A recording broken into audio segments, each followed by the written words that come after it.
This is the Southern Barbecue Fish Fry Sunday, the first ever one we've got going on, and today we're serving on the menu with some hot Boudin sausage.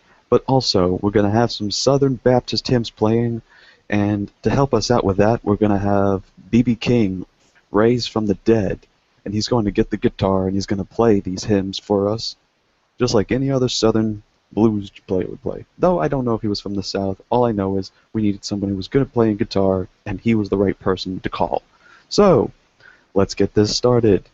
Today we have, for the starting lineup of the hour until some people would like to come in, once again, if you would like to participate, or the Google Plus page for the Christian Anarchist has the link available on the event page on the Google Plus page. So, with us is MK. I can't read what the heck he has for his profile picture, but he seems like an interesting person. But as long as he's got like a couple of letters or something, we can definitely know he's not in a blank state at this point. So, welcome, M. Hey, how's it going? Thanks for having me. I got a dog barking in the background, so I can't keep myself unmuted for long, or you'll hear some barking. I can hear him right now. He sounds like he wants in on the conversation, but sometimes dogs can't speak human. But who knows, maybe humans one day can speak dog. Anyways, then we have a person that's been on here a couple times. He is the double A, absolute atheism, ladies and gentlemen. Hello, how's it going? Alright, so we are here we're just sitting and talking, and, well, let's get a topic going on. Do any of y'all want to start something up with a conversation or a topic that y'all like to bring to the table?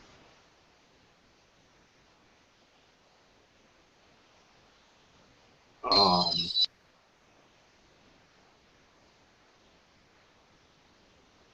Anything?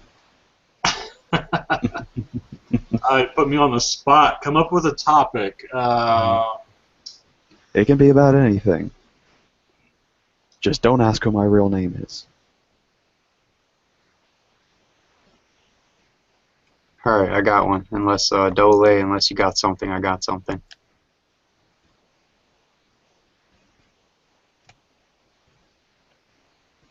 All right, Shoot, go ahead. shoot. All right.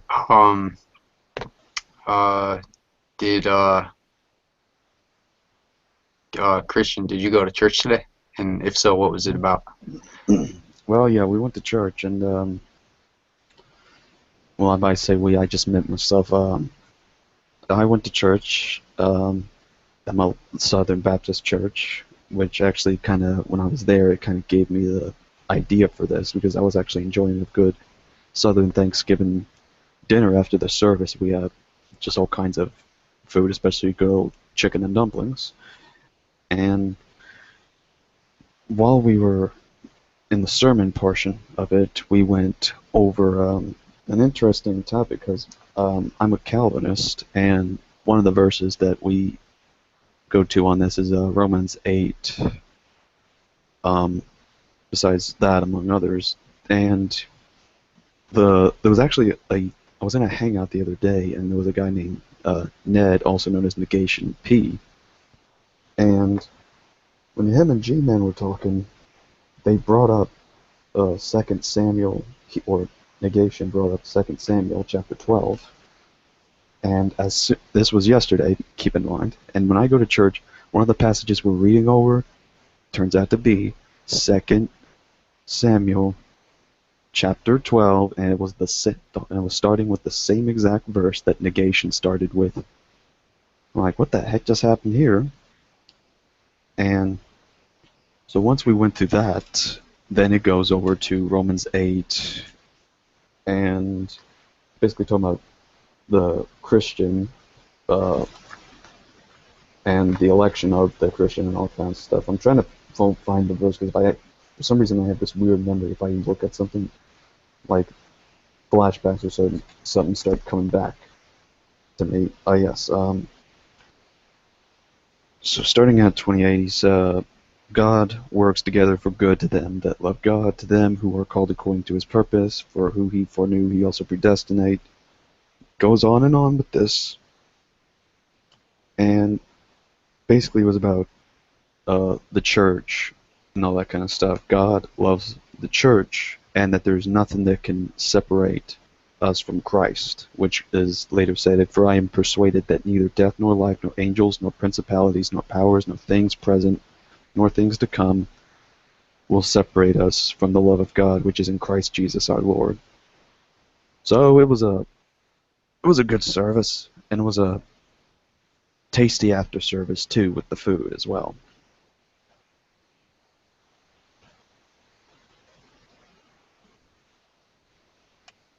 Yeah, I think I read those verses you're talking about Romans 8 in regards to like Calvinism, and I think like I think that Calvinists have a good like those are good verses to support their case, I think. Mhm. So wait, are you theist, non-theist, or what is your take? Like I said, I haven't got a chance to hear your side or meet you personally, so. Yeah, I'm personally a non-theist, but um, I know a little bit about, well, not a little bit. I mean, I don't want to quantify it, but I'm familiar with the Bible to a certain degree. Mhm.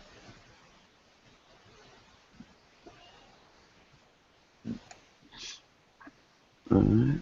So yeah, what? So you're Calvinist, I guess you said, right? Mm-hmm. Yep. I personally prefer the term Reformed, but I mean, too many people are just called Calvinists these days. It's like, whatever. Growing up in the church as I did for 20 years, I never even knew that there was a distinction between Arminian and Calvinist. And I'd been to a lot of different churches. How do you, as a Calvinist, find a Calvinist church? Because I never even heard the term Calvinist before, and before the great debate here. Is this just only a kind of like an internet thing, or what? No, the Calvinism and Arminianism goes back since the Reformation, which was the Protestant Reformation after Martin Luther. So after Martin Luther, then the other people, I forgot what one of the names was, but the other name among them was John Calvin, and he basically wrote. Martin Luther had his The Bondage of the Will and his thesis, and Calvin came up with something called the Institutes of the Christian Religion, and in it he kind of gives like this prototype version of what could be considered of Calvinism. And the theology didn't really start coming into effect until hundreds of years after his death, until a guy by the name of Jacob Arminius, which would be the foundation for the term of Arminianism. He basically had his view, and then once he died, the Reformed Church in the Dutch areas was divided on how they approach certain doctrines concerning grace. So they had a big meeting that lasted for a while, and by the end of it, the Calvinist position was considered orthodox and conservative, and the others was just considered not really orthodox, so it was just dismissed. However, I personally don't think there's anything condemning or heretical about Arminianism. I just think it's an inconsistent deal, and I used to be an Arminian myself. But I heard one of your deals was how do you find a Reformed church? There's two types of churches that I know for sure hold to that. There's Reformed Baptist, and then there's Presbyterian. And the difference between those is that Reformed Baptists believe in full-body believers' baptism by water, and the Presbyterians are basically Calvinist Catholics that believe that you have to baptize the infants as a sign of like a covenant. Their justification is it's like a covenant sign, like the circumcision was the covenant with the Jews. Baptism is a sign of covenant with Christians. So there's one way you can find a church that practices Calvinist doctrine. Any other questions on the deal? But no, I understand what I heard what you said, and I understand it more now. I just I find it very confusing that there are so many different. I'm not going to say beliefs, but different ways that Christians view the Bible or interpret the Bible, and you all think that you're right. You're all absolutely convinced beyond a shadow of a doubt that you're right and everybody else is wrong. And I kind of question the wisdom of an all supreme being making the path to him. I understand the path is supposed to be narrow. It's supposed to be hard. But yet, like, I'm just saying, I'm a father.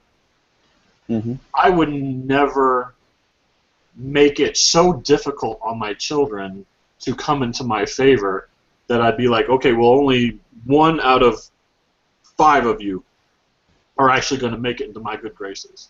You know, the rest of you are just shit out of luck. I'm sorry, I shouldn't. Or SOL. I can't imagine doing that, so I can't imagine Supreme being our ultimate loving Father being that way.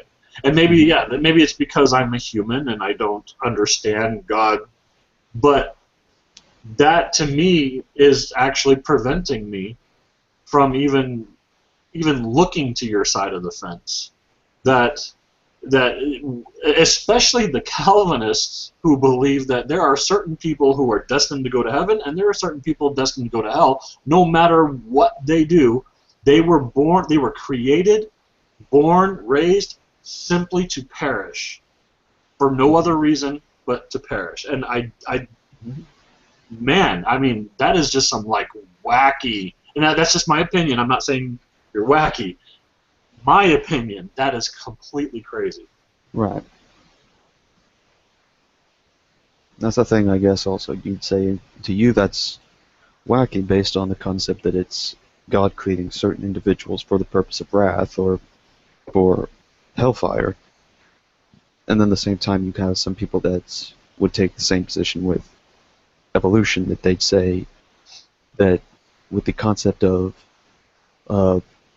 somebody, we're just part of this natural random process. Everything, what they call it, the survival of the fittest kind of thing. When it comes to natural selection, they'd say that is wacky in the same sense that it is for what is stated in Romans 9, that God creates some people just for the purpose of wrath and others for the purpose of honorable use. So you always have to keep in mind that all certain aspects will have that kind of.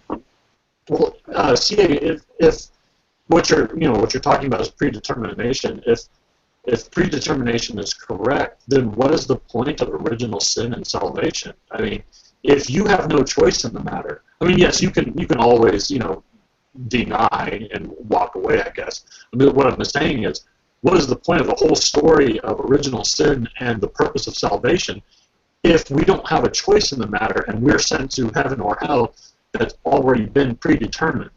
It just kind of makes the whole sacrifice of Jesus kind of null and void, because it doesn't matter if you're saved or not. If God chooses you, you go to heaven. Even if you believe in God and you love it and you follow everything, if He's predetermining you for hell, you go to hell. So what is the point? All right. And one thing I would like to say is that your deal is cutting out a bit. You're sounding electronic on you, like a robot on your end. Sorry. Did you hear what I said, though? Yeah, I heard what you said. Okay. But, by the way, can you get an echo? Oh, sorry, yeah, let me mute. I'm sorry. But, yeah, that's a common question I get asked, especially as a Calvinist. If that's the case, if there's a predetermination, if there's a predestination, then What is the whole deal with original sin? Why do we have the whole deal happening in the first place? Why do we have these laws saying do not do this and all of that? And the simple answer is that, one, God does things according to his plan and his will and his purpose. That's the first thing. And actually, hold on, let me do this real quick. I'm going to do the broadcast cameraman system. And hold on a second. By the way, Christian, I think you said Romans 9, but I thought it was Yeah. Romans 8, right? Right. And I would like to ask of Nassar if he can type that he has a mic, or if he can at least turn his camera on. Then I will put him in, because I've seen him in here a couple of times and hasn't really said much. He just leaves. So if he doesn't say much, I will have to take him out of the room. Because if you're not going to conversate, then I don't see the point of why you're in here. So, anyways, yeah, you mentioned Romans 9, which is one of the cases that the Calvinists will use, and I've seen there was actually a good debate on this between, what's his name, Leighton Flowers and James White.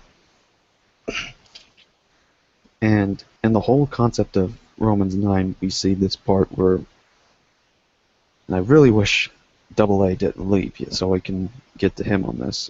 It says, "Therefore hath he mercy on whom he will have mercy, and whom he will he hardeneth. Thou wilt say then unto me, What doth he find fault? For who hath resisted his will? Nay, but, O man, who are you that replies against God? Shall the thing that formed say to him that formed it, Why have you made me like this? Has the potter power over the clay of the same lump to make one vessel unto honor and another unto dishonor?" And so it goes on to talk about the concept of one certain type of people will be used for a certain purpose and another for another.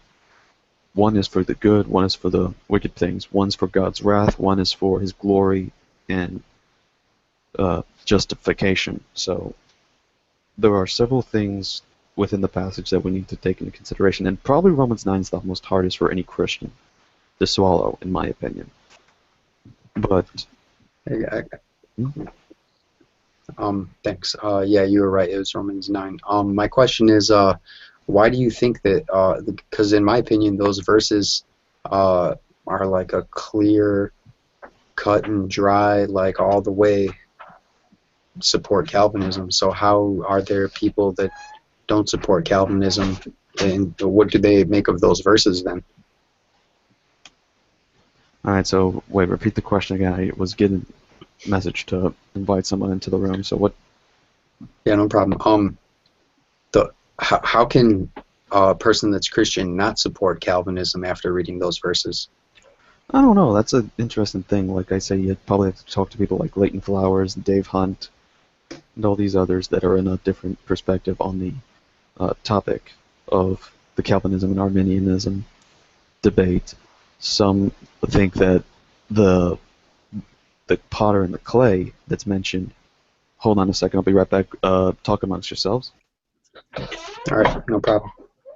Well, William Lane Craig, actually, who's not a Calvinist, he has a Q&A thing on his website where he talks about Romans 9. Wow, interesting. I could link it to the chat if you want to. It's not very long. Sure, you could probably even read it if it's not too long. I probably could actually, but hold on a second here.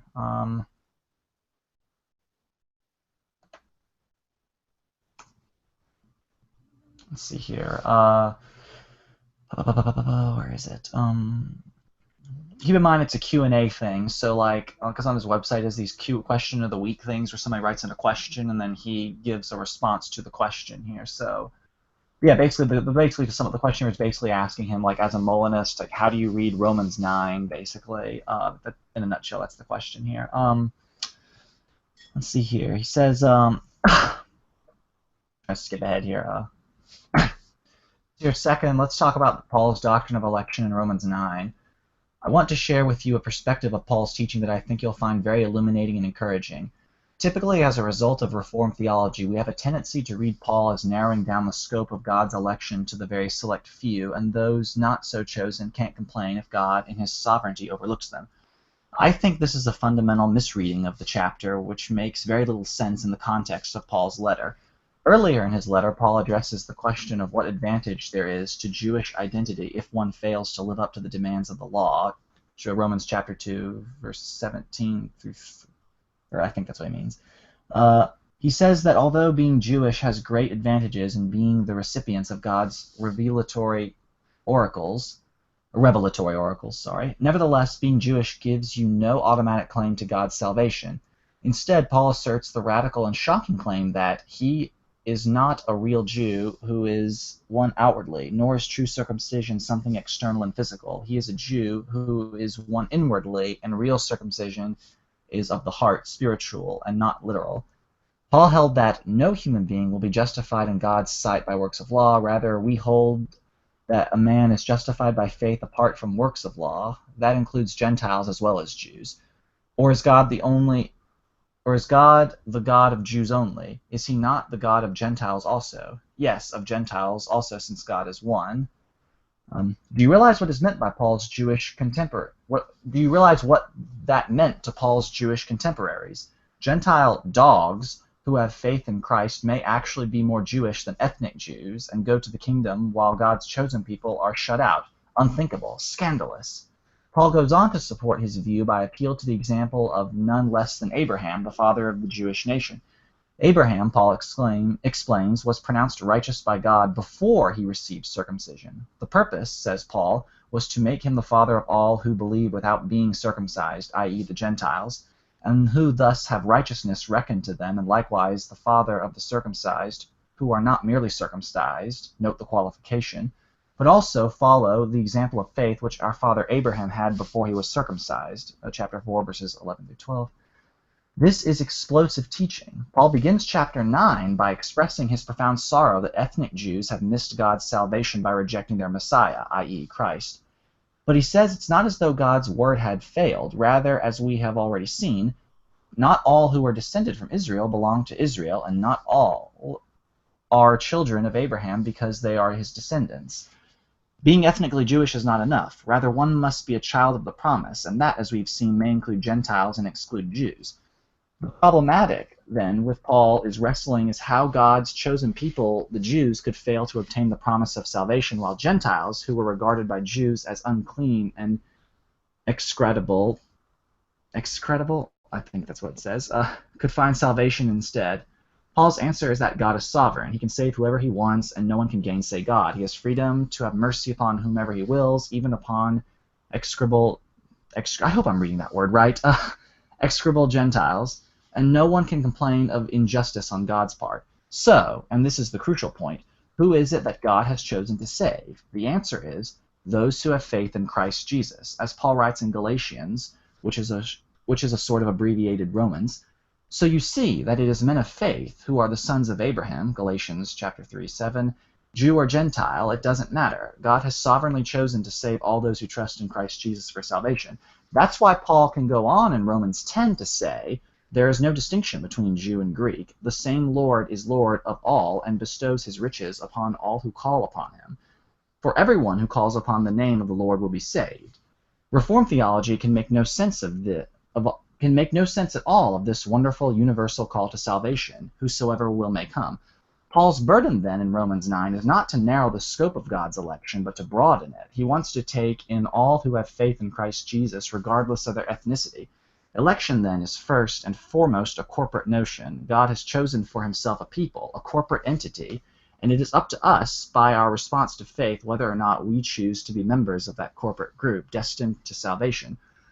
Of course, given God's total providence over the affairs of men, this is not the whole story, but Molinism makes good sense of the rest. John chapter 6, verse 65 means that apart from God's grace, no one can come to God on his own, but there's no suggestion there that those who refuse to believe in Christ did not do so of their own free will. God knows in exactly what circumstances people will freely respond to his grace, and places people in circumstances in which each one receives sufficient grace for salvation if only that person will avail himself of it. But God knows who will respond and who won't. So again, the fault does not lie with God that some persons freely resist God's grace and every effort to save them. Rather, they, like Israel, fail to attain salvation because they refuse to have faith. So, yeah, that's it. I guess that was a bit lengthy, but...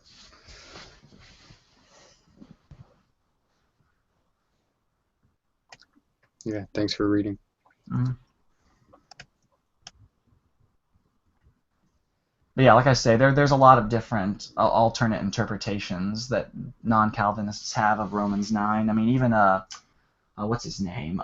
Even Jerry Walls and whoever the co-author was of that book, they have a they have a book called Why I'm Not a Calvinist, and they devote a large chunk of one of the chapters to just exegeting Romans 9. So.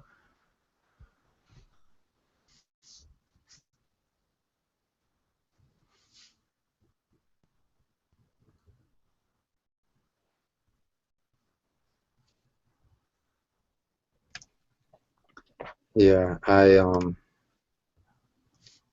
if I were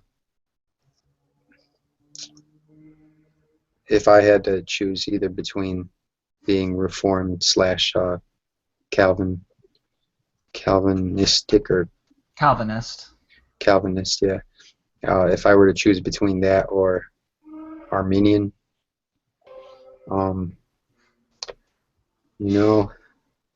I would have to go on the Reform side. That's a false dichotomy. Oh, are you sure? Are you sure you're the one choosing, or is God determining you to do? I'm Well, sorry. it's I'm sorry. That was I can't resist making jokes like that. It's a false dichotomy. It's not an option between Calvinism, the Reformed view, and Arminianism. You're right. It's not. Calvinism, Molinism, Arminianism, and open theism. That's 4 different options available to the theist, the Christian theist. Yep, you're absolutely right. I myself would fall into the Molinist camp. So. Oh, what's that? If you don't mind. What? Oh, actually, by the way, I'm actually reading. It was actually a view came up that has its roots in the Jesuit theologian Luis Molina, which, by the way, there was a biography of him that just came out that I've started reading. But let's see, how do I simply explain it? In a nutshell, Molina held that God, in addition to having natural knowledge and free knowledge, he posited a third type of knowledge in between that called middle knowledge, which God holds logically prior to his divine decree, and his middle knowledge would simply be knowledge of all counterfactuals. Basically, he would know what would happen in any possible set of circumstances, which would include certain free choices, right? So he knows what choice any free agent would do in any possible set of circumstances that they were placed in. And so God uses his middle knowledge to providentially control the world, basically. So that's in a nutshell. Oh, interesting. Thanks again for explaining.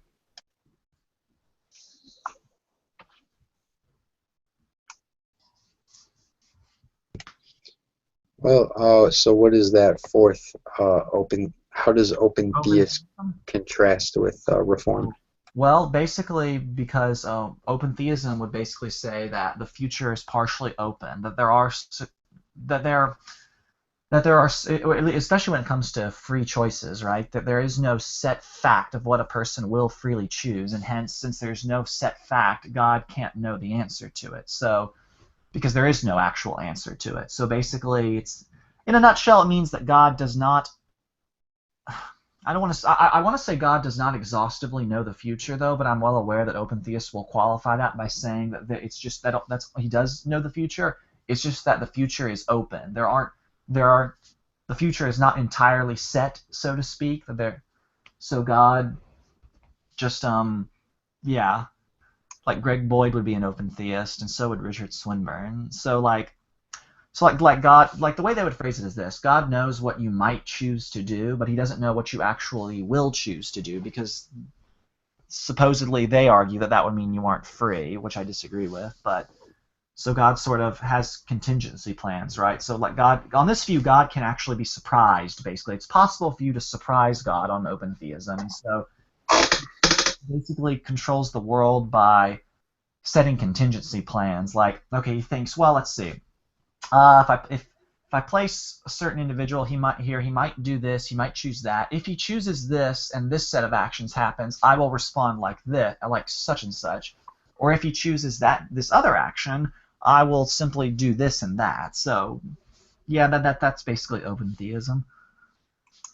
It's like a master chess player. So, like that's the analogy used. Yeah, is a master chess player. So God, he knows the game so well that any possible set of moves that you could make to try and beat him at the chess game, God would have a contingency plan for that. He would know the best way to counter you, and ultimately he would beat you in the game because he knows the game so well. But he doesn't know what you're actually going to choose in terms of which moves you'll make. But he has all his contingency plans for any set of moves. That is incorrect. The analogy there is false. In chess, there is only a limited amount of moves that you can make. Right. With the free choice of man, there are no limitations to what they can do. Well, there are some limitations, right? Like what?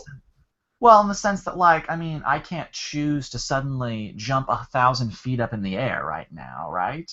Yeah, that's not. I'm talking about within your nature. Right. Well, I mean, I only use the chess analogy because that's what open theists like to use. Like Greg Boyd, he likes to use the chess player analogy, so that's the only reason I used it. But Yeah, well, he doesn't know chess very well, then, does he?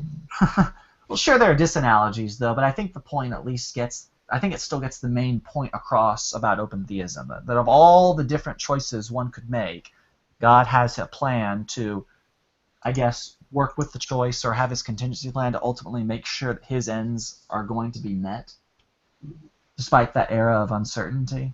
Yeah, it makes God a reactionary to human beings. God is not sovereign on that view. God is a reaction. God is contingent on the behaviours of men. He's always reacting to what people do. He can't have in fact, it's clearly not scriptural because the scriptures state that Christ was the lamb slain before the foundation of the world, which means if Christ was slain before the foundation of the world, then the fall had to have happened. But on open theism, that couldn't be the case. God couldn't know that because that would be a free choice. And if Christ was slain before the foundation and Adam and Eve had not fell, then that would be kind of silly for Christ to be the lamb when there's no one to save. I agree. That's a good point, actually. Yeah, I gotta remember that. So open theism is the weakest theological position a person can take. And the funny thing is about open theism, the famous person I've seen that's done that is some guy by the name of Jesse Morrill, who's well known for his ministry, Open Air Outreach Ministries, and he's basically the guy that just goes to college campuses and calls women prostitutes and whores and men morons and adulterers the entire time. Basically just likes to name call while preach the gospel and just says not the typical name call you see in the Bible like adulterer, idolater. He just used slut, whore, prostitute, and all those other things against them, which is very interesting to hear. Some people actually try to say that these days. You mean like dog? Like calling a woman a dog? Yeah, kind of like that. Which is biblical and straight from the lips of Jesus. But not necessarily. He didn't use the word dog. He just said, like, I meant to remember he was preaching in an abortion clinic, and he said, I'm talking women. about Jesus' words. Right, but I'm talking about this. But I was talking about this guy that brought up, because this guy that I'm mentioning is an open theist, and apparently that's the only popular open theist I know. I don't know anyone else who is an open theist. And welcome to the room, Red's Rhetoric, also Greg known as. So kind of famous. Greg Boyd is an open theist. Yeah, so is Richard Swinburne. He's also an open theist. All right, two people I've now heard of. I'll have to check them out. I can't entirely confirm, but I get the sense that Peter Van Inwagen also leans a lot toward that open theism. So.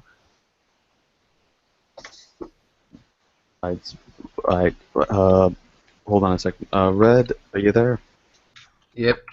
Welcome to the Southern Barbecue Fish Fry Sunday. No idea what that means, but thanks. It's just some weird name and decided to name the hangout. I'm from the South, and I just wanted to add a little Southern spice to hangout title. So I guess that works. yeah. So this is just talking about random things. But here's an interesting topic. How was the launch, the Atlas V launch? Was it? Well, you feel the thrust of those engines in your chest. It's pretty amazing. I recommend people go see it. Definitely put it on a bucket list. Vincent Jones was with you when that happened, right? Yeah, Vincent Jones comes with me to almost every launch. So I usually go by, pick him up, and then we head over because Vincent Jones is a really cool dude, really awesome friend, and he loves seeing rocket launches, and it's always good to go with someone. And like I said, it's a bucket list item that everyone should have. All right, bucket list for those people that do not deny that rockets exist. Okay, so ladies and gentlemen, You can go there and you can literally smell the flat Earth butt hurt in the air. It's awesome. right. So, and also we got Joe. So now we're actually having a good party going on in here. In the side chat, that's a list of open theists. Dang, and that is a huge list, Matt. So thank you for that. Yeah, it's definitely growing. That's for certain. Mm-hmm. Yeah, it's kind of Yeah, okay, I was right. Peter Van Inwagen's on that list. Alright. So, while we're on the topic of these different type of soteriological things, which can have a certain perspective on the concept of the will and choices, Red, is rocket science like the only kind of thing what is it? Cosmology, astronomy? Which is the word that is used for the space science? Astronomy. Okay. That's usually what I'm into. Anything really to do with space is stuff I'm really into and really like to study up on. All right. Do you have any knowledge on the concept of things like the human will or the consciousness or any of that? I've heard a lot of presuppositional arguments. So yeah, I bet you I can comment on a couple things. All right. Well, one of the things we was discussing is the concept of what in Christianity is called the soteriology. How the thing is how the salvation issue works. The most popular one you probably would have heard of is either Molinism, which is the view that William Lane Craig holds to, and then there's Arminianism. Both in the sense, I don't know what the difference with Molinism is, but I guess the general sense that I get from it is that people sort of have this deal where they have to accept the gift or whatever, or that basically their choices are as real, and there's nothing that limits their decisions. There is an episode of Unbelievable where William Lane Craig goes against a Calvinist, and he does explain Molinism with respect to Arminianism. I think that they're not like separate things. You could be an Arminian and a Molinist because Molinism is based off of a guy with the last name Molin. Right. And we'll get to. Am I going too far? My bad. Sorry. Well, don't worry. We'll get to Cody on that to see if we can get an explanation of that. But there's that, and then there's Calvinism, which holds, and that's my particular view, and that's the view that salvation is not dependent on anything we do. In fact, even anything we do has been not just foreknown by God, but preordained and predestined to have occurred. Some people I've been called a determinist for this, but I follow more the view of compatibilism. I can only comment in the sense that do you want me to comment on whether or not it makes sense, or like what is your thoughts on it? Yeah, if it makes sense, or just what your general thoughts are. My thoughts is, my honest thought is that if it were to be the case that everything is predetermined, then the concept of free will goes out the window, because how can you have how could you have been predetermined to make a choice and then make that choice of your own free will? It's kind of a self-contradictory concept. I would say that in order for there to be free will, there cannot be something predetermined. Right. There would have to be some level of where you're actually the only one making the choice in the situation. But if God's making the choice for you to make that choice, then you didn't actually make the choice yourself. God was actually the one holding your hand and drove you to make that choice to begin with, so the choice was not really yours. Right. Are and you? hold on a second. Hold Okay. on. Sorry. Go ahead. Sorry. One of the, because I know Xbox is an atheist who happens to also be a compatibilist, which is also sort of how I got introduced to the whole philosophy of it in the first place. He basically the argument is that even though things have a determination, basically that determination is based on influences that have influenced the decision. So the decision and the consciousness and the choice making is still there, but it is more likely that we're going to make this decision based on our own nature. It can be, you know, whether indirectly or directly, but whether it's indirectly or directly decided for us is beside the point. The point really is that it has been made for us. And if God really is all-powerful and all-knowing and this, that, and all the other jazz, it would basically be the case that he can make any set of circumstances arise that will basically give you no other choice but to do this one action or to say this one thing and so forth and so on. Well, so could I regardless how you something? frame it, the same issue of this whole free will thing kind of, you know, boils down. And in that case, free will really becomes just a sick joke. Mm-hmm. The thing is, you remember, you kind of switched Christian anarchist, and this is something that I'm confused on as well. You kind of switched between predeterminism and determinism, especially when you talked about Xbox, because he's an atheist. So I believe he would be talking about compatibilism with respect to determinism, but that's different than talking about compatibilism with respect to predeterminism. All right, so what's the difference between determinism and predeterminism for some of those out there that are watching that? Also, well, like determined. I mean, I think that Red he kind of talked about it in terms of predeterminism.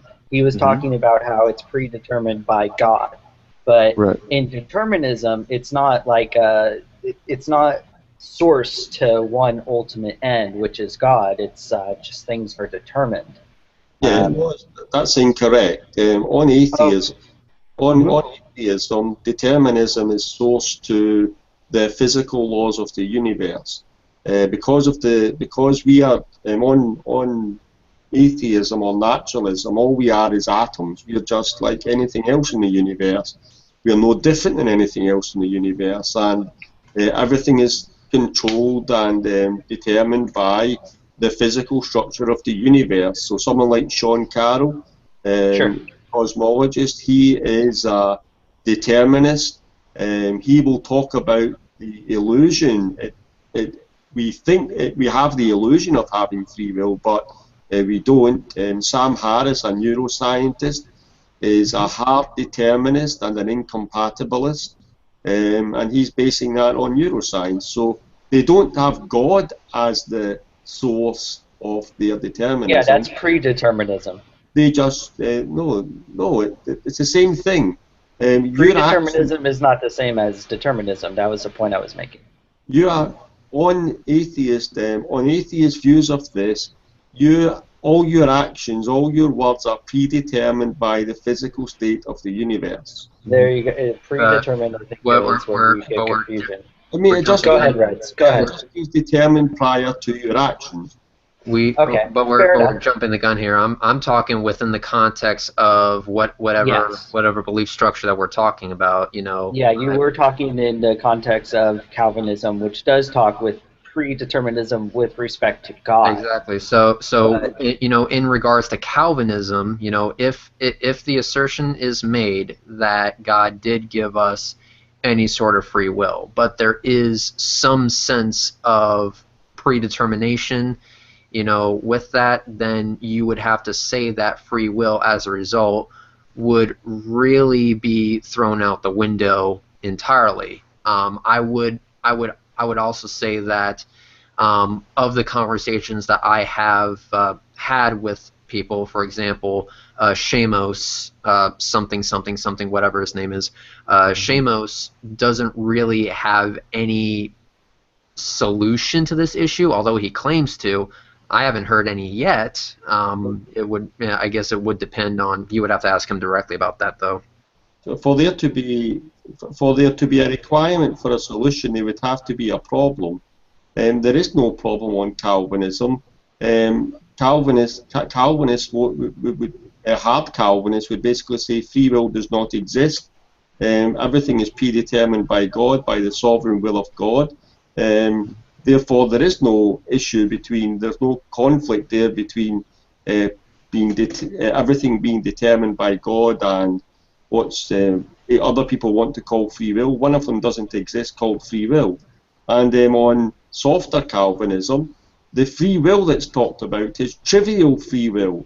So it's only trivial in respect as how it appears to us. It's very much like Sean Carroll's free will. It's not actual free will to make real decisions of any import.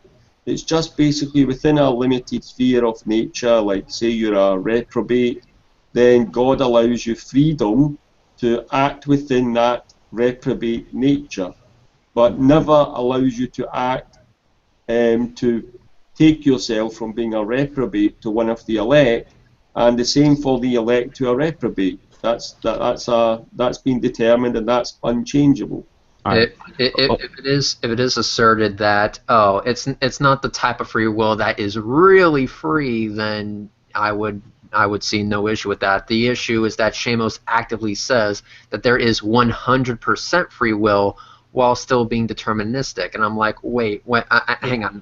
If it was predetermined that I was going to do something, was it really my choice? That's basically the crux of the issue. That at least in the context of the question that I was asked. All right. Well, so I wouldn't be surprised if Shamos was a Molinist, and to bring it back to what Christian anarchists mentioned earlier, I think that the explanation that Molinism doesn't really help, but it might be interesting if you're not familiar with it, Red, to hear what Molinism actually tries to, because it tries to. Oh, if you want to move on, I'm down. This is your. Yeah, let's move on. I think we've briefly been past with this one. My bad. My bad. No, it's cool. It's cool. I did want to bring something up though that I found interesting in the Bible. Anyone familiar with the story of Jesus being taken and arrested before he go into his crucifixion? Yeah. No, what are you talking about? I'm not. Who's Jesus? Wait a minute. Jesus was arrested for going to his own crucifixion. He kind of has to be there. He got scalp tickets to the. I said he was arrested. If I misspoke, then that's my apology. But I have Don't to worry say, he was arrested and then sent to his crucifixion. If I remember correctly, he was arrested, taken to Pontius Pilate, and then people were basically, given a choice between him and this other guy called Barabbas, and I think, and then people chose. He was scoured. I know. That was after the fact, yeah. But you get the point. I'm drunk. Yeah, right we now. get you. Sorry, Christian anarchist. Go ahead. I'm drunk, and Red's got this better than me right now. But yeah. So I kind of figured you were intoxicated. I mean, is it that obvious? Anyways. No, I couldn't tell. Go on. The scripture said, "Be ye not drunk with wine." I guess you'll say you're not drunk with wine. Okay. No holier than thou, finish anarchist. Hold on. All right, so, and then, so I was looking at Mark 14 one day, and I read this passage before, or not this particular thing, but I've read the account in other places. But in Mark 14, it has the most weirdest detail added, 2 verses added to this account, verses 51 and 52. And I can't tell if this guy is following Jesus and the soldiers, or if he's following the disciples. But it goes like this. And there followed him a certain young man, having only a linen cloth cast about his naked body. So this guy was only wearing a linen naked cloth. Boy. Yeah. And the young man laid hold on him, and then he left the linen cloth and fled, ran away from them naked. I think he's a motif. I think he shows up a couple times. No, that's John Mark himself. Hmm? So someone was drinking. That's John Mark himself. John Mark? Yes, Mark, the author of the Gospel of Mark. So Mark wrote the account of Yeah, it's him. a self-reference. The same as in the Gospel of John. John would say, I bear witness to these. Just because you're the author of a book doesn't mean you can't talk about yourself or include yourself in the narrative that you're telling. And indeed, you can have, I think in movies, sometimes in movies, you get people who have little, what do they call it? They get little like background appearances. You hardly notice them there. Like they get Flashbacks?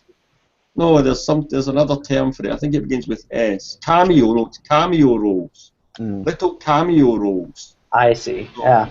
So in the Gospel of Mark, the kind of thinking along that is this is actually a reference to John Mark himself. I never heard that before. Yeah, well, you do some study on it. Yeah, you'll see. So, but that's the Good thing. looking If that's the case, then why is it referring to saying and they're following him a certain young man? Like it's a third person perspective about himself. Because you can write about yourself in the third person, and that's what you would do if you didn't want to be blatant about identifying yourself. If you didn't want to bring yourself to the attention of the readers, you would not identify, oh, hey, this is me, I'm the guy writing this book. You would refer to yourself in the third person, just a little bit cameo role, just so you're in there, just so you're making a little bit of appearance, and you would describe what happened, maybe something significant to you. I mean, that Mark would be a young man at the time of Jesus' ministry and such like. He would be a Johnny come lately to the party, and the thinking of commentators and such like is this on the Gospel of Mark is it's possibly a reference to He liked being naked a lot too. Yeah, to Mark himself. I don't think so. I think that's the only reference to him. I'm just kidding. That kind of goes against the idea that these are historical documents then, because that's not how you write history. They're not. They're not written as historical documents. None of the Gospels are. They're written as the genre of literature of the Gospels is biographical, almost like biographical sketches of the life of someone. The closest you get to any one of the Gospels being semi-historical is the Gospel of Luke. It starts off with having thoroughly investigated all these things from the first, having spoken to the eyewitnesses. That's the closest you get to at least a partial attempt to be historical. So they're not written. Matthew's not written as history, although it can, even though the genre is not historical, that does not mean that the literature cannot contain historical references or historical facts. I agree. Sure. Alright. So I do know this though. If that's the case, I can accept that for someone writing themselves in third person, because we know that if Luke Dog ever wrote a book, it would probably be in third person the entire time. Oh, Luke Dog. Inside joke for those of you that didn't get it. No, the best part was when Neff was just rambling and rambling. If you look down, you could see Luke Dog like taking bong hits. So like if you ever are in a conversation with Neff, invite Luke Dog because he'll make you feel better about the situation. Don't invite someone. To me, this is my personal deal. Don't invite Neff because that guy, he can say what he wants on. He can say what he wants about the creation and evolution thing. As far as I'm concerned, I don't really care about that. I think both points are valid on whether it was a creation or evolution deal. However, he has so much theology that's ridiculous, and he's like the Pope now over theology. If you don't believe Neff is an idiot. Just leave it at that. Neff is a absolute idiot. Right, but the bummer is... Oh, go ahead, Christian. Here's what his theological views are. He's said of my Calvinism that it's satanic and heretical, and that I'm basically going to hell just because I believe in that. He doesn't believe in hell. Yeah, he also, and that's the other thing, thanks for pointing that out, Joe. He believes in annihilationism, which is the doctrine that hell isn't eternal, which is the view that hell is only temporary, like you literally burn up and turn to ashes while you're in hell. which I think he'd be considered the scientific. Actually, it's the view that I thought it was the view that there is no hell. It's just right when you die, God just annihilates you and zaps you out of existence. That's how Well, I haven't heard that. I haven't heard that explanation, but that's possible too. Yeah. That's how I've always heard it. So. I think he thinks there's like a purgatory type thing. You serve your time and then you stop. I mean, the problem is we would have to ask him, and we don't want him in here. So. Yeah, and then he holds to the view that if you don't hold to his particular view of the Trinity known as modalism, you are not a Christian, and that you're preaching satanic stuff. And get this, he hates language apparently because Red Wolf. Y'all know what lexicons are? Mm-hmm. He basically said that that Hebrew and Greek lexicons are satanic and they're from the devil and the pits of hell.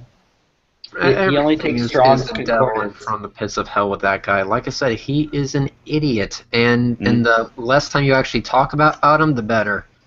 Yeah, I think someone's been hitting the Mississippi moonshine a bit too many times. That's that thick-eyed, pedophile-looking weirdo.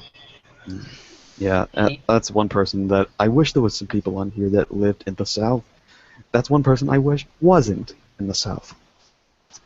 Keep in mind, with Nephilim Free, I think people should really just stop giving him the live day. Which is why. I mean, here's the thing. I like talking to him because I like. He's a good Lowe's cow. I'll give him that much, but that's even pushing.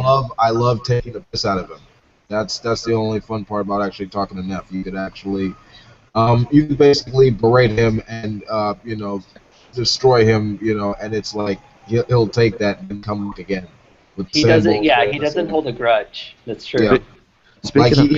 He does that Brett Keane stuff, and it's just ridiculous. Speaking of that, let's talk about Brett Keane for a second.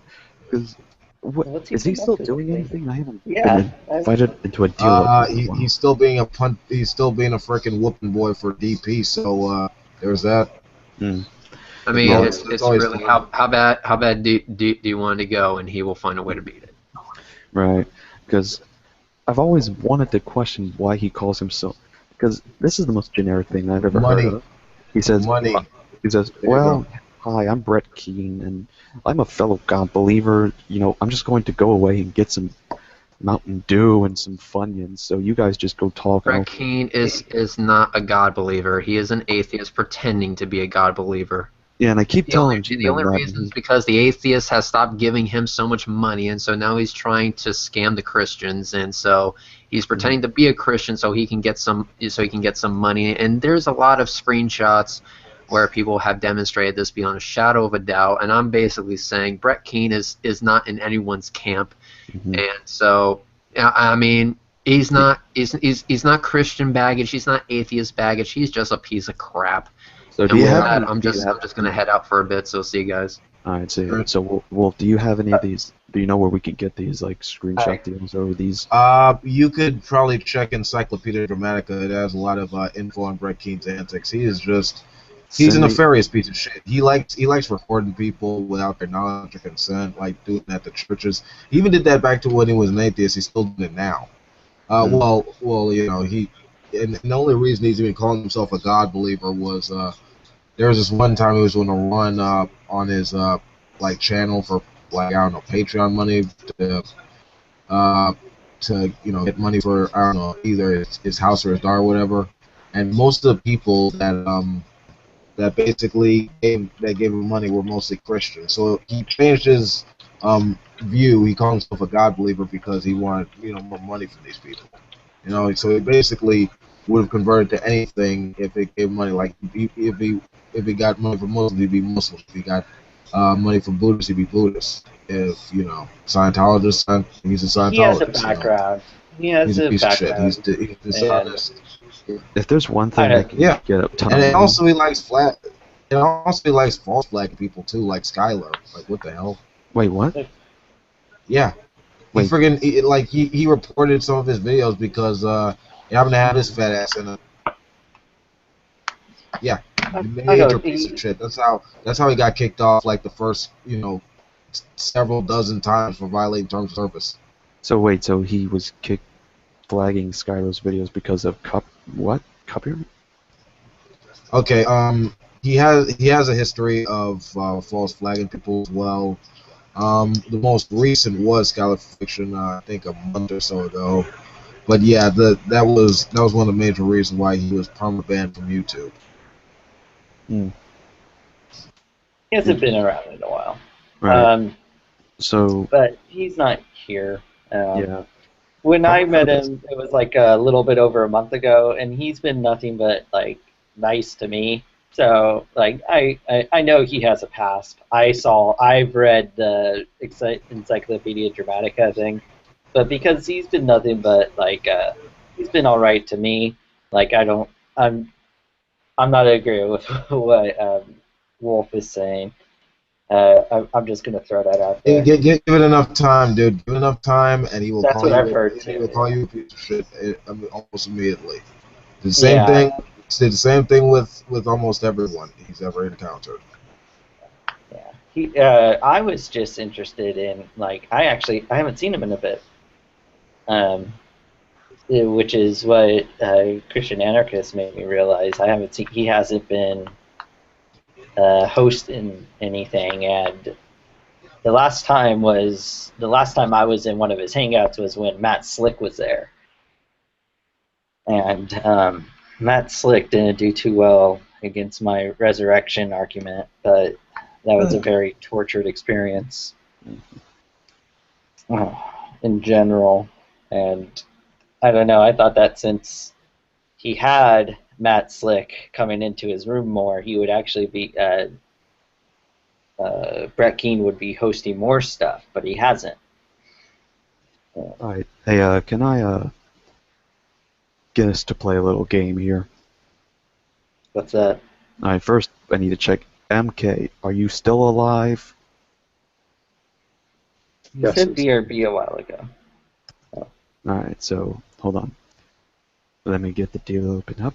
Okay, this is one I haven't played in a long time. It's basically, what did he say? And what happens is we're gonna put up a picture, and you're gonna put in like. Is this basically like Cards Against Humanity? Somewhat like it. It's basically you get to come up with whatever funny phrase you want based on the picture that's there. So like a funny little one-liner. I remember I had this with Ken Jones, and why is everyone leaving? You want me to put this link on my page? Sure, that will probably help out a bit. I don't know what the heck just happened. It's like what they call. Okay, I'm seeing the Encyclopedia Dramatica in the side chat. Wolf, Yeah. just like reposting that several times. I was just making sure that was there. Hold on. And I see Brett Keane, the opera. Is it any good? I've never been to an opera before. Yeah, it is.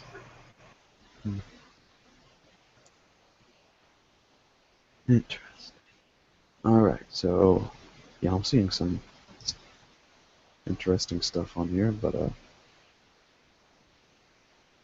anyway, so before we get to that, but yeah, I had one time Kent Jones was on here, and there was a picture of Haruhi Suzumiya looking at the screen, and this is probably the funniest time I've had a line mentioned on there, and basically it was Kent say his phrase for the picture was, "Oh, I know he ain't looking at my man," and I'm like just cracking up a bit from how he put the sass in the picture. But anyways, so here's our picture.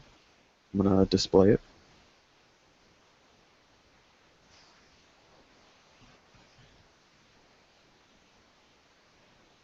So that is the picture that you, Wolf, and MK will have to come up with a funny one-liner caption deal for. And the winner gets a round of applause. I don't have money or anything like that. Alright, I got one already. Alright, go ahead. I found the missing link. You found the missing link? You found the missing link? What's the missing link? I was gonna go with. I was gonna go with just based on the eyes, the Crypt Keeper before he died, before death. Like I mean, because he kind of got that face structure and like hair and stuff. It's like okay, he started off as like a used car salesman, but then he took a lot of battery acid. He went ape shit and then killed a bunch of people and then got burned in like an accident and like that's him. Like this is him before.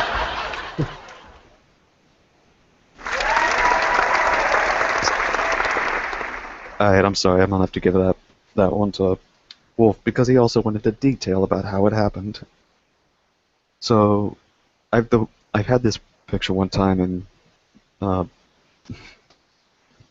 it was Maximus that came up with the response, or Keefe's, or I forget who it was, and their one-liner for the picture was, "The day that Kent Hovind found out that his wife became an evolutionist." Cool.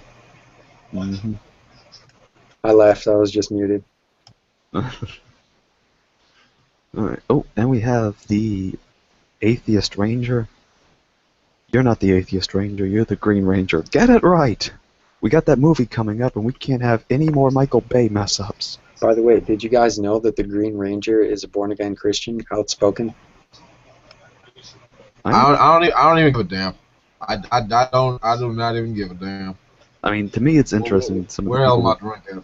I mean, to me, it's interesting sometimes because I remember the guy that plays Edward Ulrich in Full Metal Alchemist Brotherhood. He's a very big born-again Christian. But yeah, welcome, Atheist Ranger. That's kind of ironic, given the fact that its character is sort of like an agnostic or something like that. Yeah, and that's the thing. He explained how he felt he was, how he perceived Edward as a character. Like he figured that Edward, you know, he's a brat that is just going through a lot because he's lost his mom, he almost lost his brother, and then he lost his arm. So there's a lot of Hold on first. Could we trust White Volvo? I guess not. I've never seen White Volvo before. I'm starting to get skeptical about this. I've also never... I'm in the same situation as you, Christian Anarchist, about that one fellow that was here, popped in and out a few times. I've never heard him talk or even type. Yeah, and I blocked him. Nasser. Yeah.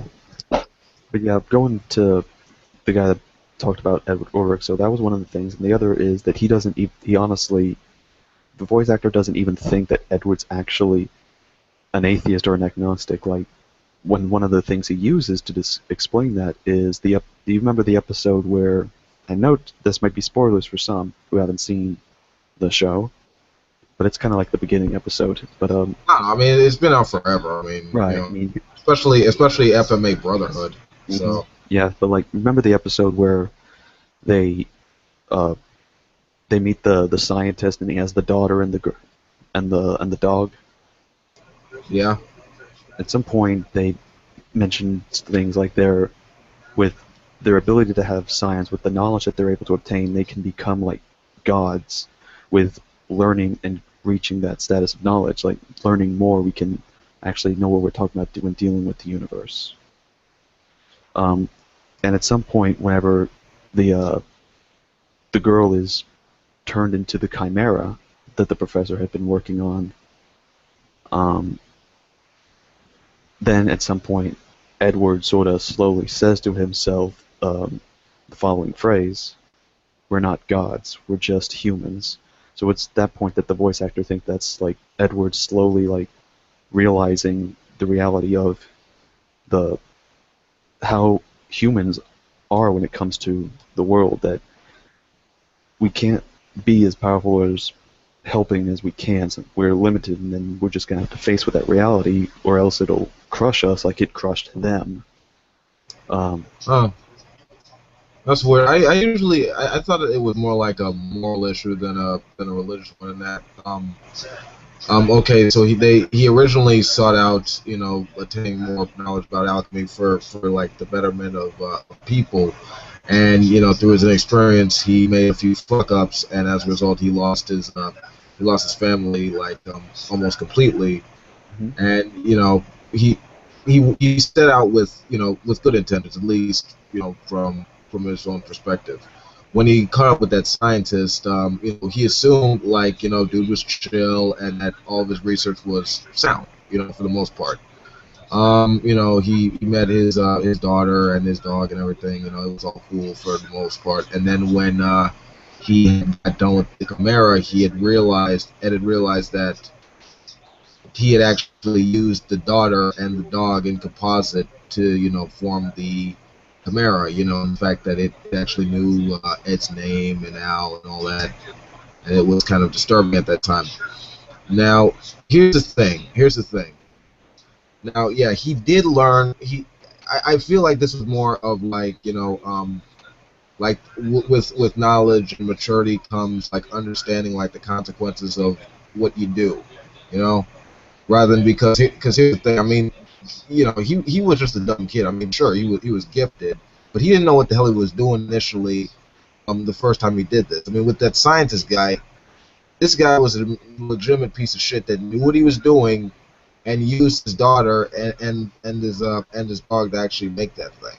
Okay, I mean, this was him coming to realize that if he didn't use the knowledge soundly, he's no better than this psychotic bastard that freaking used his own daughter to perceive some like Frankenstein creation. So that's what I realized. Now, I honestly admit that there were some times where I actually speculated about a deity, to the point he honestly said he couldn't know over that honestly, but I think that was more of a moral issue than anything else. Right. But yeah, I mean, if you want, I can show you. I can send you sometime after the deal. There's a convention where he was talking about anime and Christianity, which I found was hilarious. Because he was asking, that he was originally going to want to go to church, but he would rather be with the fans at the anime convention because to him, that is a good family, as close as his church family is. But then he answers the question that someone asked him: is anime satanic or demonic or from hell? And he said this, which I found was interesting. He's like, it's like this. Listen to me closely. Anime is as much from the devil as movies, art, music, books, and video games are from the devil. It's just a format, and however you express it, that's how it is, how it comes out as. That's how we have Christian books, Christian movies. What do you think of some animes that do incorporate like the Christian religion for the sake of the plot and everything, like Blue Exorcist, for example? Oh man, I absolutely love that anime. To be honest, like, dude, you kind of remind me of like the younger brother in that one. Like just a little bit. Wait, hold on a second. I want to figure this out real quick. How do I relate you with the older? That you said the older or the younger one? The younger one. The younger one. How do I remind you of him? You're kind of careful about things, and you got the glasses and other stuff. Yeah. I'm still trying to figure out how to respond to that. It's just a joke. I'm just teasing, but yeah. But seriously, how do you think of that? Like, whether that or Hellsing Ultimate or whatever. Hellsing's another favorite of mine. Here's the thing. With Blue Exorcist, it showed a very good idea of the concept of the battle of good and evil, and then there was the concept of what if there was the demon child that basically was the son of Satan, but he hated demons. He hated Satan. And he wanted to exterminate them. It was kind of like Hellsing as well. Alucard was a vampire, but I don't think he hated vampires. He just, but he had no problem getting rid of them, thinking that they were filth, though. Because I remember the first episode, he made that very clear. But it's that sense where it's the battle of good and evil kind of thing, and the character development is good, and I think it can get into some good theological and philosophical questions concerning the Christian religion. Because in the end, it turned out the brothers turned out to be good people, even though that they were part demons. They could be trusted on and relied on. And the same could be said of the deal with Helsing. And the one thing I also like about Helsing is the fact they have the Protestant and Catholic rivalry in there, that it's very heated. So I found that to be funny and hilarious that they put that particular rivalry in there. I kind of like, I mean, I do love the Major, in that he is one of my most favorite anime villains, because I mean, you saw the last. No, hold on. I would like to stop you there for a second, because I have not seen all of the Ultimate. I will say that. Well, dude, I mean, like, what the hell are you doing? I know. I'm trying to find some time to watch it. I think I might tomorrow. I'll start watching it. I mean, okay. I think I'm only like halfway through. Okay, you're halfway through. Like what episode specifically? The last episode I saw, it showed Alucard walking on the ship, and then he sees he's heading towards London to join the fight. Okay. You're in for a treat. I can imagine so. I like the English dub too, because Crispin Freeman playing Alucard is just, he's probably the best decision they ever had, and found out that that's also his most hardest voice to do. He has a real like Veckel says that when he does the voice for his character Veckel on his anime thing, sometimes he has to wait till he's like just woke up, or he has to wait till he's in the right mood to do it. Crispin Freeman does the same thing with Alucard. He sometimes has to wait till he's like, he just woke up and is groggy, or he has to drink a certain kind of drink in order to get the voice right. So it's a very hard voice for him to do.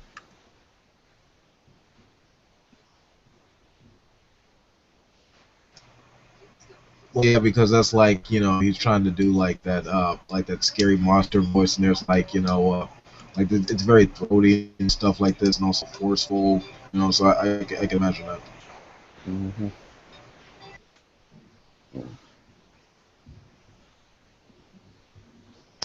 Well, I'm out of topics. Anyone else want to throw in anything? Maybe the atheist ranger who hasn't even spoken. I will tell you. Okay, fine. I'm not gonna reveal anything particularly about the Major. I will tell you this much. If you see it all the way through, you'll understand why he is a respectable villain. You'll understand it. So what you're saying is I might end up liking him to a degree. You'll admire his determination. Like this guy, he's sort of kind of like the Ubermensch type of thing, in that like you understand he loves war. Like it's a show for him. Yeah, it's like Hitler took some drugs that were war. I mean, you remember like the episode 4 with that speech, right? Like how he talked about war and shit. I can't remember the actual English dub speech, but I do remember that how it was sort of stated in what was it called, the abridged version by Takahata. My friends, it has often been said that I like war. My friends, I like war. No, I love war. I love Holocaust. I love sieges, charges, mob operations, retreats, wars on streets and grasslands, on frozen tundras, on the sea, in the air. I love every act of war that can occur upon the earth. Like this guy basically tells his entire battalion how he's like in the war, and he basically wants to light London on fire. Yeah. And he's been waiting for this for like half a century. Yeah, this is going to be interesting for me to catch up on. So thank you for that, and welcome, Isaiah.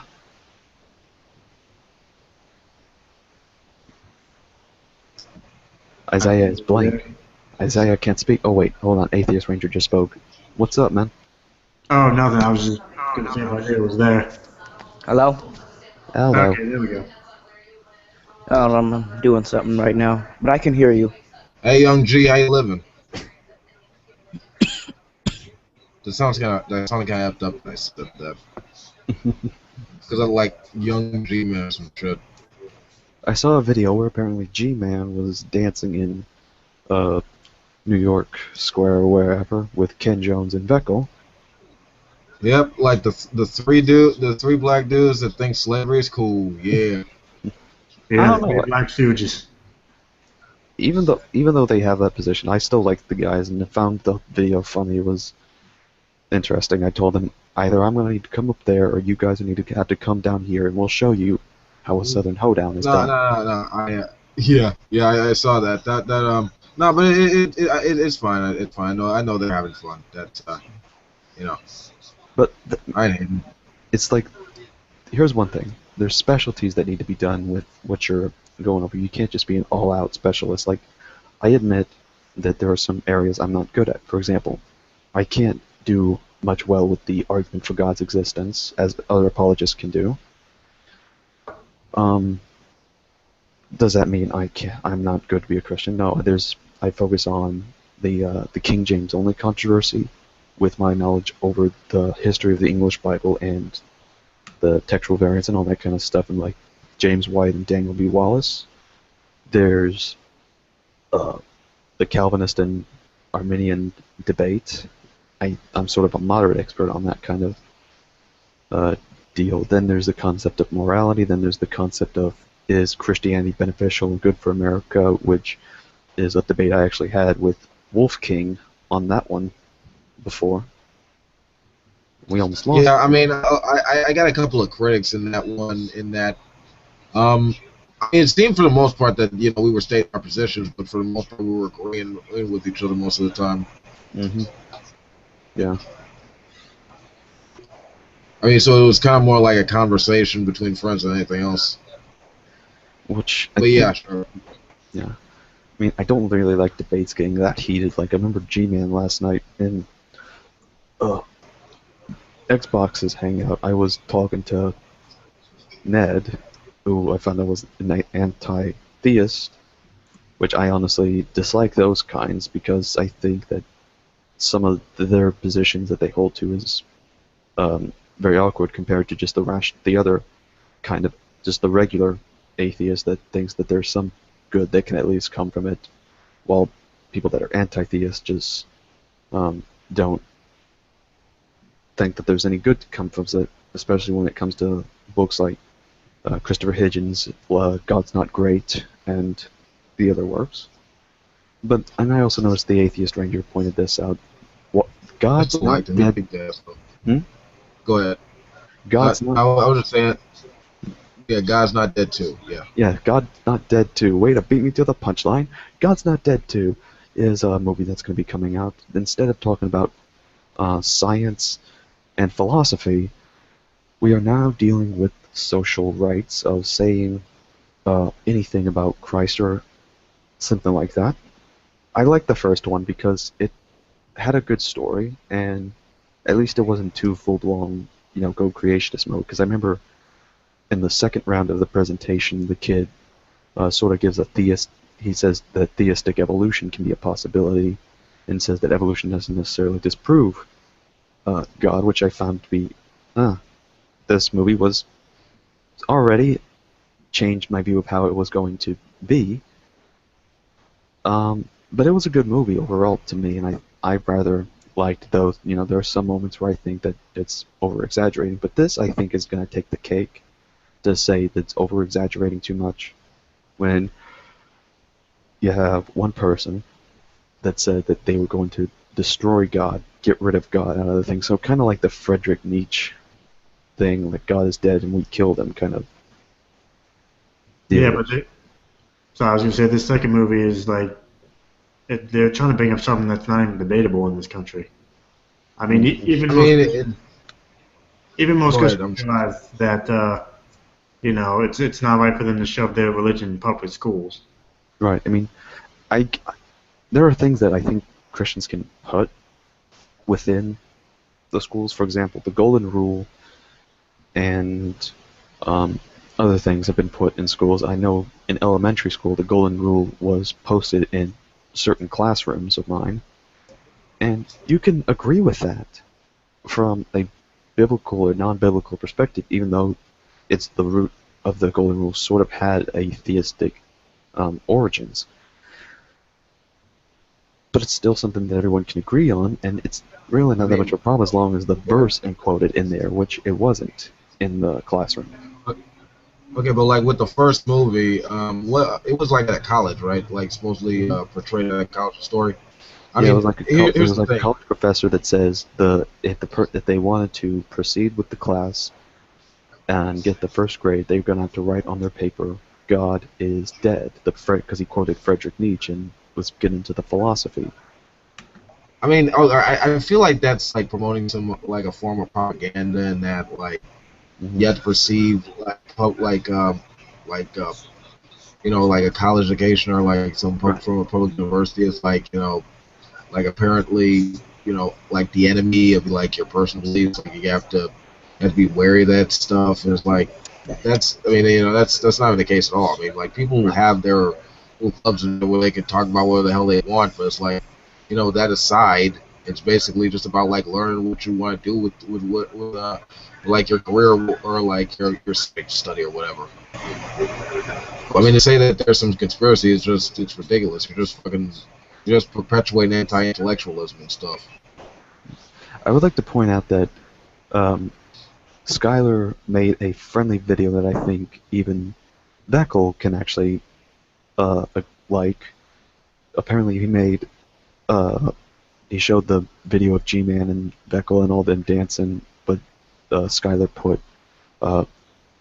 hip-hop music to the thing. So if anyone wants to check it out, he posted it on his Christian Angel of Death channel. Nice.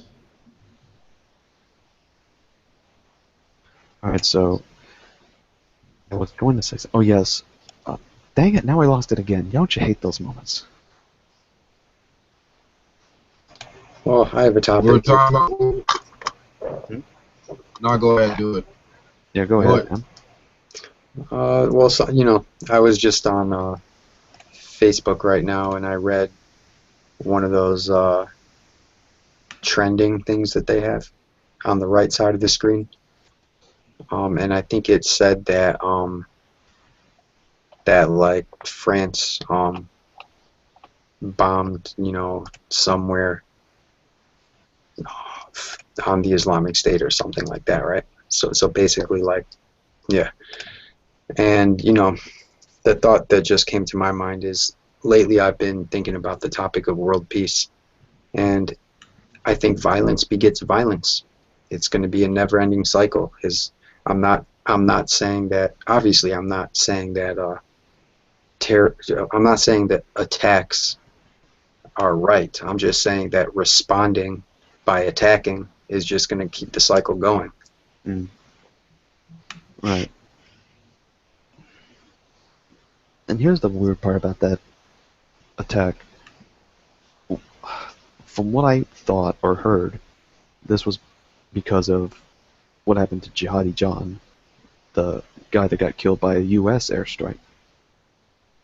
And so it was said that this was a retaliation for that. But if that's the case, why? It was France had nothing to do with it. It was, I mean, if that's the case, it's ridiculous to me. Is that correct, or what do you guys think? I believe the guy was in Paris for some reason.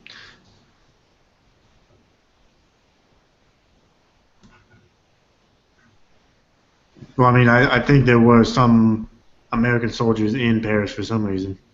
At least that's what I heard. Alright, then it would make sense.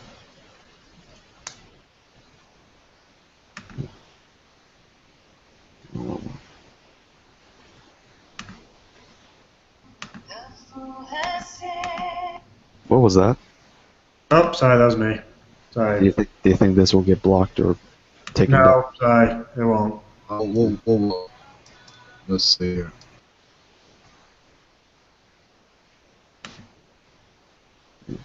Sorry about that. That was my phone. No, that's cool, man. But yeah, this has been the southern. No. It's not gonna get flagged. There's no fun part showing. There's no what? Never mind. But yeah, there's a Southern.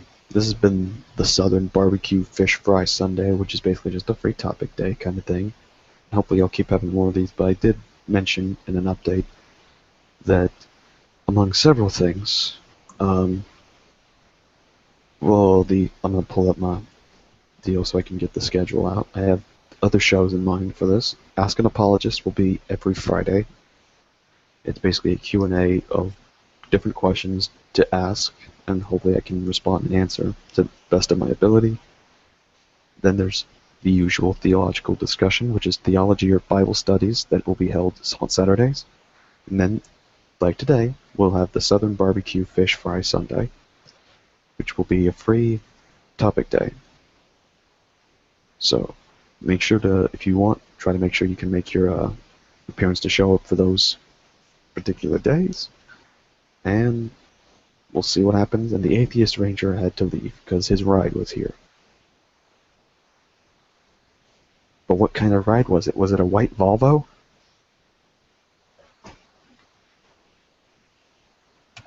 I actually sent White Volvo a personal message, and he didn't respond to me yet. Maybe he didn't see it, but I think he might be legit. I don't know. When I looked at his profile, I started to think maybe he's legit. Because as soon as I made that little joke, then I heard this was ringing in my head. No, it was a good joke, but No, I was. Yeah. I just don't know if anyone did.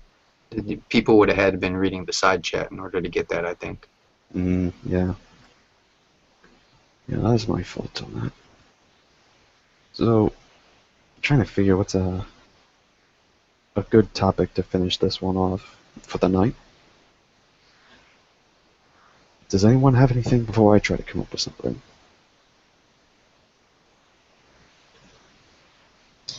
It's all you, man. Alright.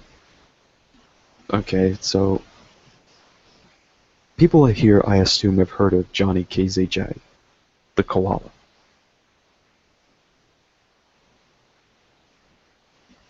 Me, I have not. He is not. M has not. How about Isaiah?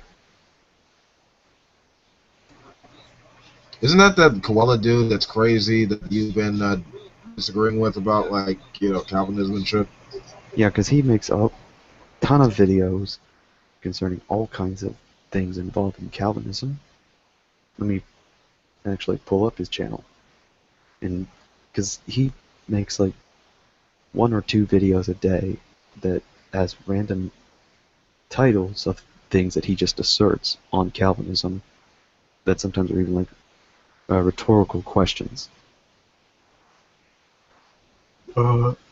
Let's see.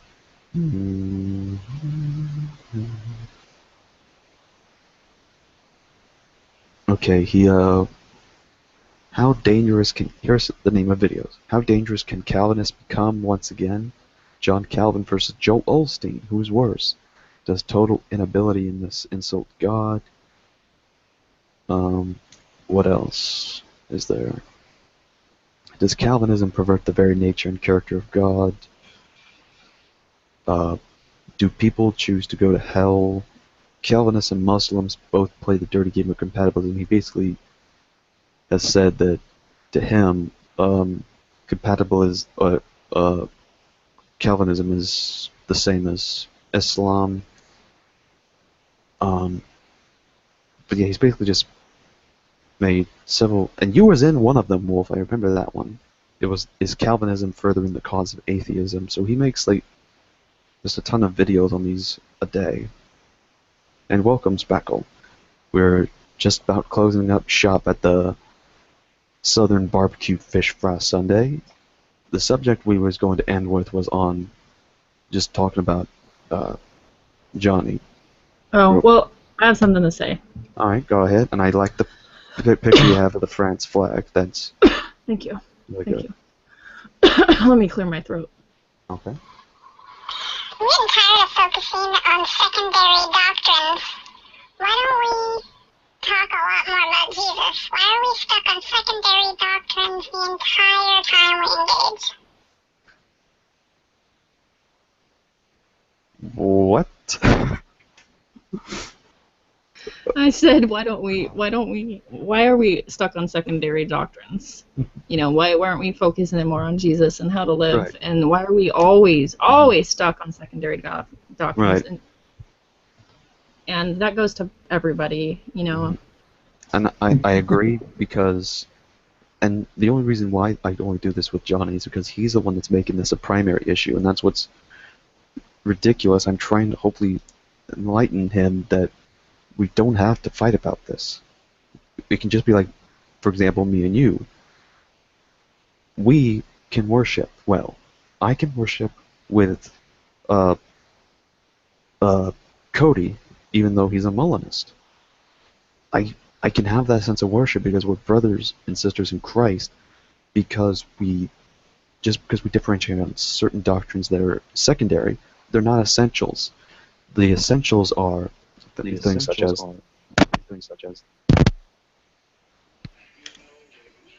Isaiah, you there?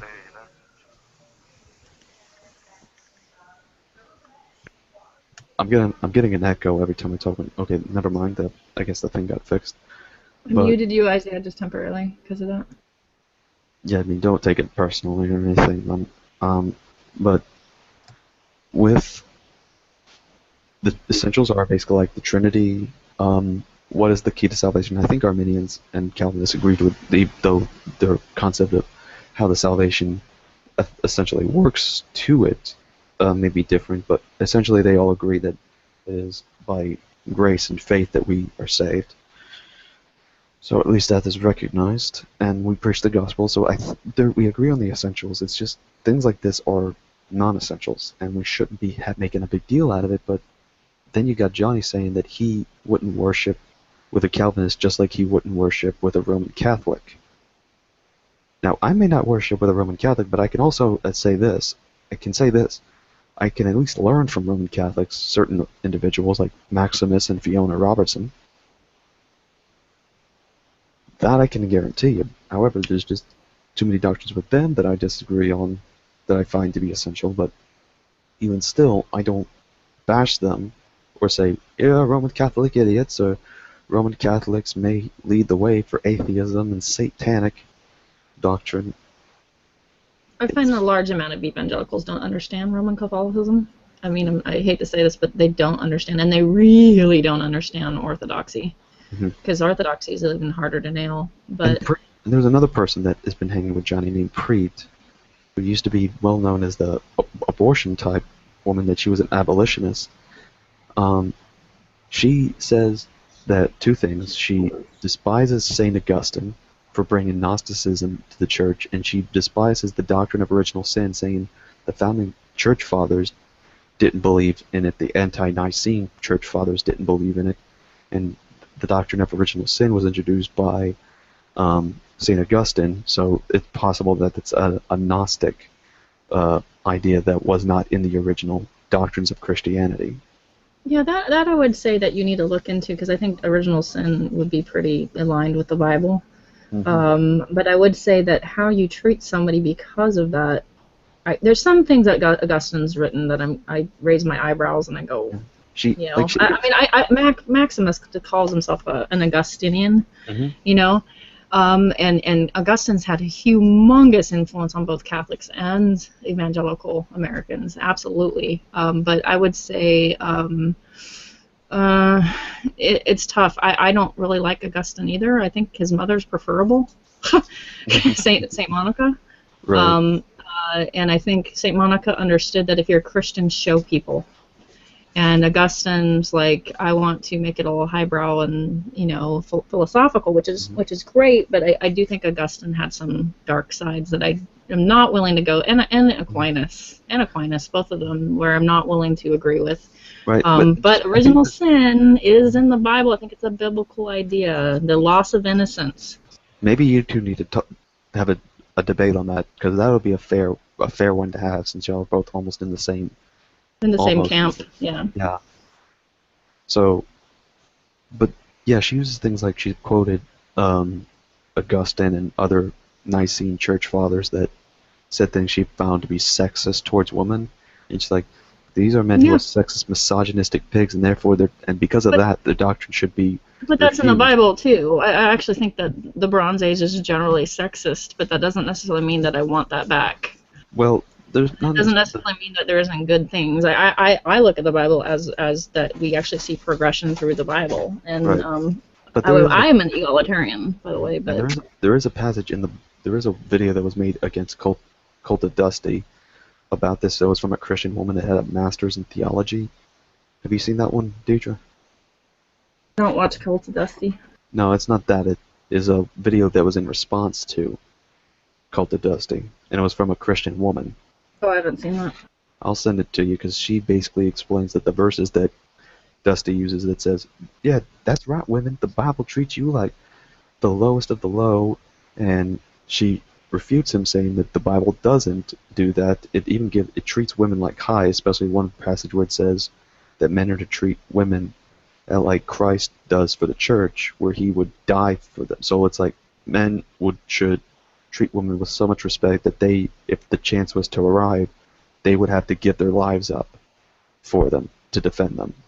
Yeah, and there's some complementarians that actually take that really seriously, and there's other ones that don't, and the large portion is that they don't. So complementarianism, and my argument would be largely unhelpful, especially today.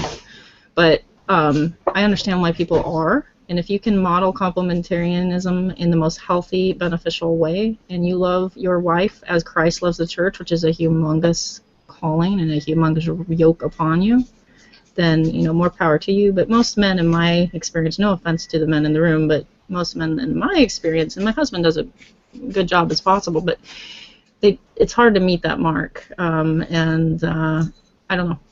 Maybe I come from a broken home, and that is put that lens in my mind of men fail sometimes, and sometimes women, like Deborah, the judge, have to pick up the slack. So I'm just saying, like, even in the Bronze Age, you had women occasionally stepping up. Mm-hmm. Right.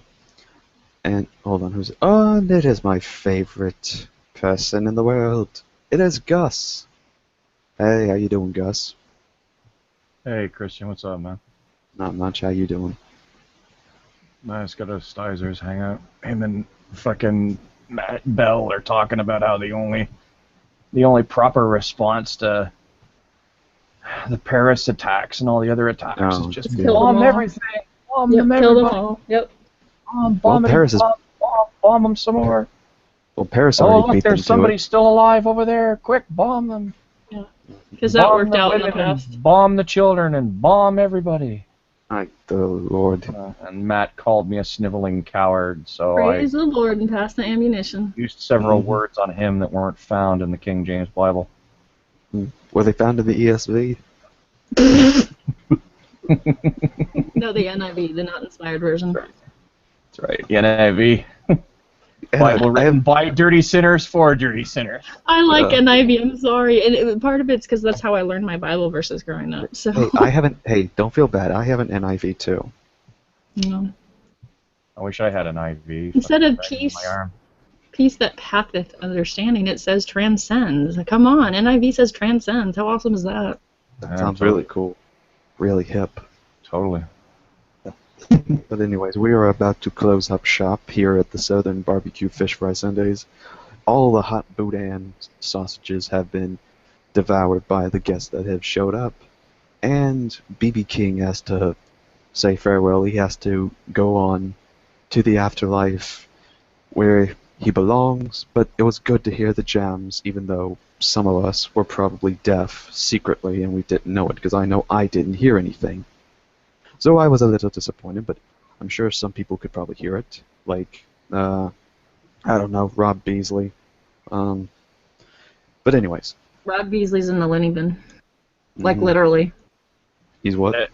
Yeah, he's crazy. He's not dead. Yeah. I know, that's why I said that. Oh, I thought you thought he was dead. I was like, no, he just got locked away because he's the only one that could hear it, and that could make him even more crazier.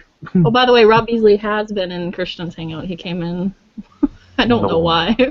He didn't ask for mod control, by the way. I don't understand. I don't I'm understand. actually doubting that he did get locked up in an asylum or a mental hospital or an institution somewhere. So I actually doubt that. You know what I mean? I think this is all looking kind of strange because I've seen him on other hangouts under Yeah, other he's hot. avatars and under other names talking to me while he's supposed to be locked up in an institution. He has gotten a hold of a phone, and he actually goes into like a closet and stuff, and it's his institution that he's in has been called. He is a patient there, and they don't seem to care that he does this. So, oh well. Oh. Okay, hold on. We've been trying to get this guy back because we think he's actually legit. White Volvo, if you're there and you can communicate, use a mic. Yeah, I've got a mic. All right. So sorry. Hey, White Volvo. How can Yes. you not trust a white Volvo, man? They're reliable. They're I'm sorry, reliable, I family friendly. You can put a truck on them. I personally prefer Hondas. I'm sorry, I don't mean to be prejudiced. Cars ever made for Volvo. Made for safety. Everyone loves them. Everyone loves them. They're all you're all in denial. Mm-hmm. You're all just But trolling me. right, You're but all let me tro- just. I'm joking. Alright. Come on, man. Alright, hold on. I'm about to end this because we're about to run out of time, and I gotta go to bed in a few so I can wake up at 3 o'clock in the morning. Whoa-ho! It looks like that Volvo's wearing Nikes. It I don't is. know, I can't really see the picture too well. Just click the off-air button, or you're never going to get out of here, Anarchist. I'm just gonna say this. So yes, this is the first of the new shows that we got lined up. Fridays will be Ask an Apologist, and Saturdays will be the usual theological discussions, and of course Sundays, Southern Barbecue Fish Fry Sunday for free topics. So, until then, Shalom Aleichem.